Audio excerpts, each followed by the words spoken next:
branches of the Wayne family. Thank you for coming. And also, this is a double-header day for me because I was here this morning at 9:30 to see the 70mm Lawrence of Arabia. And now this. Just a little bit of trivia. David Lean apparently studied the Searchers as he was preparing to shoot Lawrence of Arabia. Wow. The captivity narrative in Western culture begins with the Iliad. The men barge off to fetch the captive woman and to avenge her capture brutally. And I think this is part of understanding the enduring and unsettling power of the Searchers. Its psychosexual element triggers something already ancient embedded inside of us. And just as part of the enduring power of zombie and vampire stories is that they mirror domestic abuse and incest in that the victim becomes perpetrator. So it is that the horror of seeing our women captured and ravaged, if not killed, by the savage other has likely for millennia produced mythic avenging monster heroes. In this version, we have two Achilles monster heroes. We have the white Ethan Edwards, and the other is the Native American named Scar. In his terrific book on the making of the Searchers, Glenn Frankel tells us that the captivity narrative in Puritan North America is Puritan North America's oldest literary genre, beginning in 1682 with the memoir of one Mary Rowlandson, a woman captured along with her children by Narragansett Indians in New England. It was, he tells us, America's first bestseller.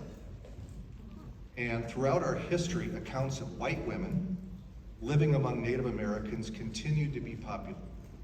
And we still observe to this day many puritanical, fundamentalist religious believers place so much value on female chastity and honor that they ultimately must punish not only the captors, the ravagers, but also the victimized woman herself, for she has suffered in their terrible judgment fate worse than death.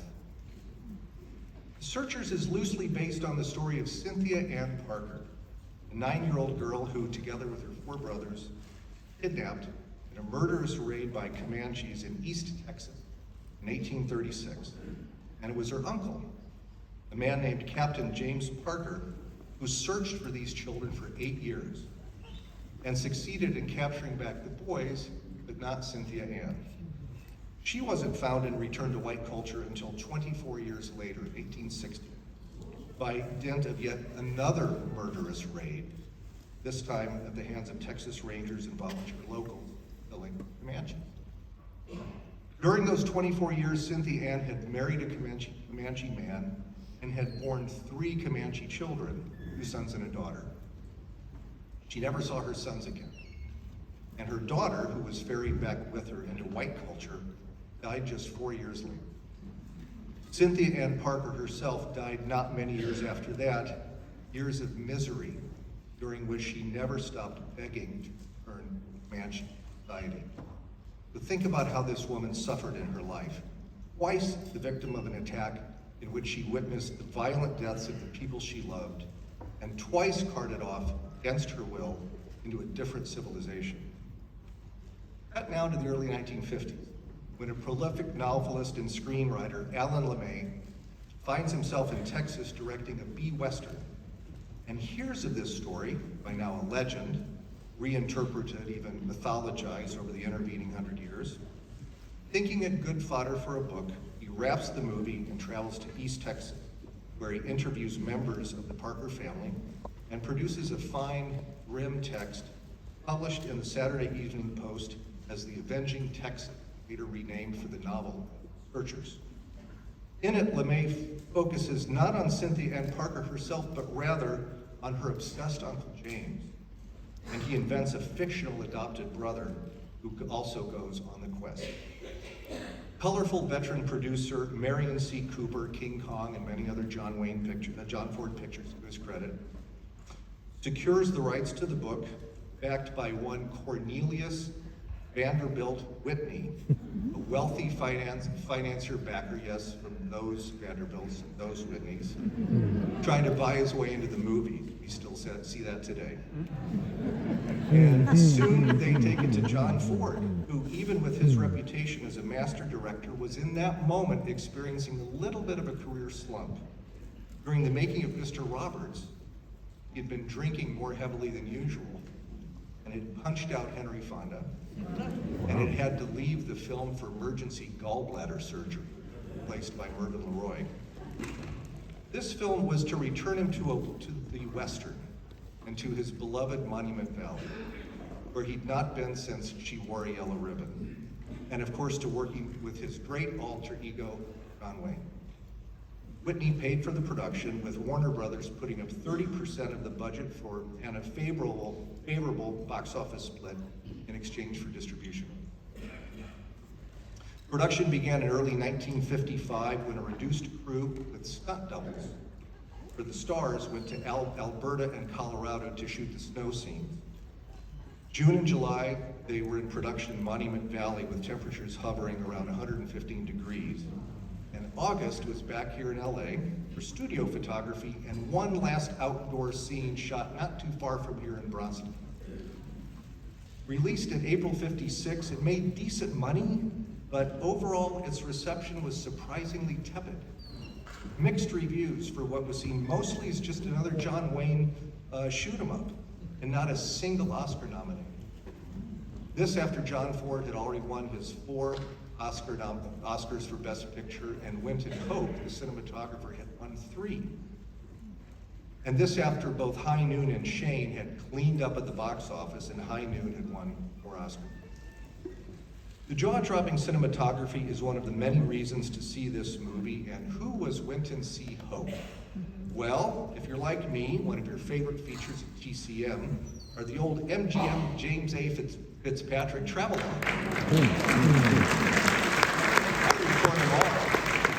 Like Chile, Land of Charm, and Czechoslovakia on parade. Well, guess who shot about 20 of those? Winton C. Hope.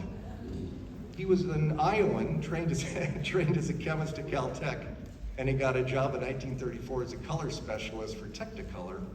And he soon moved from advisor to cinematographer on those MGM shorts, and he traveled the world capturing painterly Technicolor images. Never once shot a black and white picture, and his 3 Oscars were for Joan of Arc, Wore a Yellow Ribbon, Quiet Man. Now, The Searchers was shot in VistaVision. What's VistaVision? As movies got wider in the 50s, Fox gave us CinemaScope using anamorphic lenses. And soon Paramount brought out VistaVision, which, anticipating IMAX decades later, changed 4-proof vertical frame capture to 8-proof horizontal frame capture, yielding much higher and very beautiful color resolution. About 80 movies were shot in VistaVision, starting with White Christmas and ending with One-Eyed Jacks. Tonight's 4K restoration is part of a multi-year collaboration between TCM and the Film Foundation to remaster and restore classic films from the Warner Brothers Discovery Library. For The Searchers, they scanned the original 8-perf camera negative, but the neg had faded horribly within the first 10 years after production due to poor dye retention, especially on the blue channel. So they scanned the 35mm VistaVision YCM yellow, cyan, magenta separation print masters and recombined them to create a, stay with me, 13K, this is for Tech Club out there, 13K 16-bit RGB red, green, blue digital intermediate source. Notably, the blue channel from the scanned YCM separations were used in combination with the original camera negative to complete the process, restoring an accurate and, as you will see, stunning presentation of the original film. Finally, a modest consideration of my own. Although they are very different films from very different directors, I personally see a lot of similarity between The Searchers and Vertigo.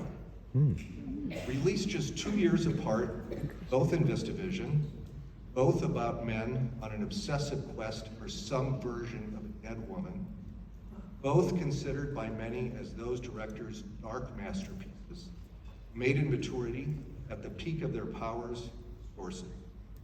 Both movies contain towering performances from good guy movie stars now willing to go to the post-war dark side.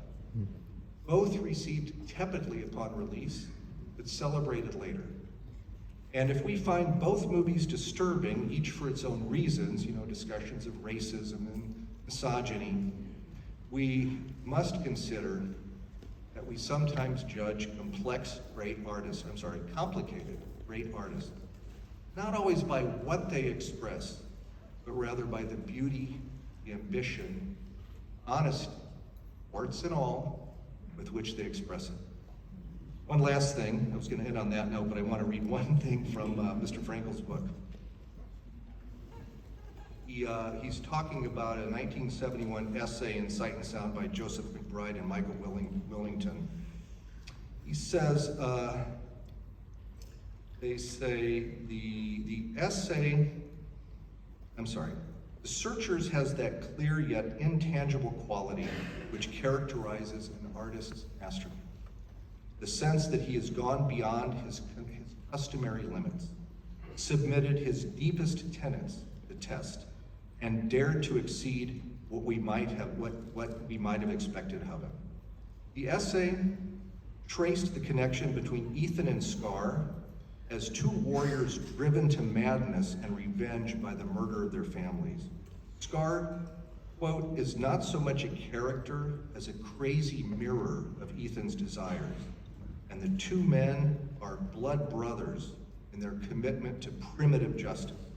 And they have sacrificed themselves, even against their will, to make civilization possible. This is the meaning of the door opening and the door closing on the wilderness. This is the story of America. Let's watch the Searchers.